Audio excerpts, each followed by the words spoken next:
What's up, fellas? It was definitely Murphy's Law day. Everything that could go wrong went wrong.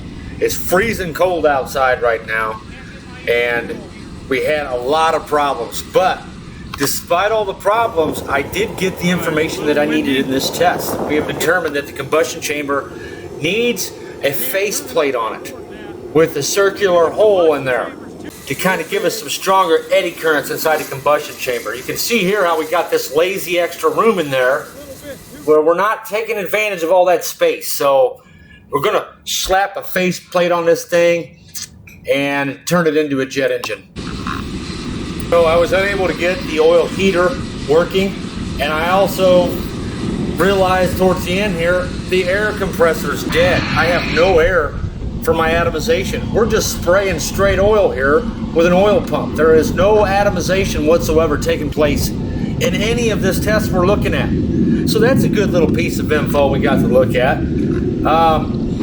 My camera got covered in oil and I didn't know it, so we don't get to see any of the events that took place, so I didn't even bother adding any of that footage.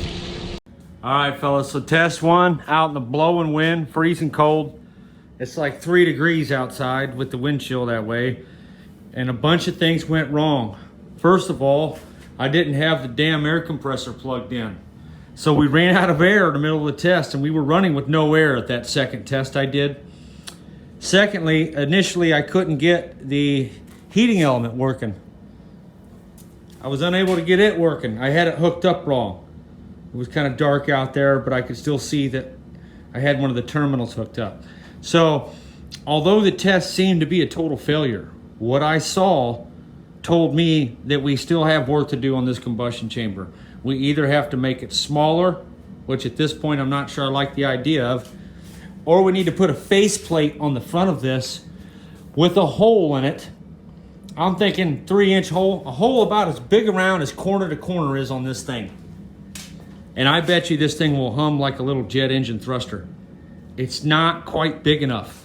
We were not able to get the machine working right. Obviously, shooting waste oil that's that cold into it isn't gonna do much good. It's like 3-degree waste oil. So tomorrow, we're gonna try this again. Tonight, I'm gonna go ahead and chop a piece out on the plasma table with that hole in the front of it. I'm gonna put a couple of reinforcement ribs so it doesn't just buckle to death. But that's gonna have to be what happens. So this test was a success, even though it was failure after failure. I see where we have to go now. Even if everything would have worked, we still would have only learned what I observed in this failed test. So we're doing just fine here. It was worth the pain. We got it, fellas.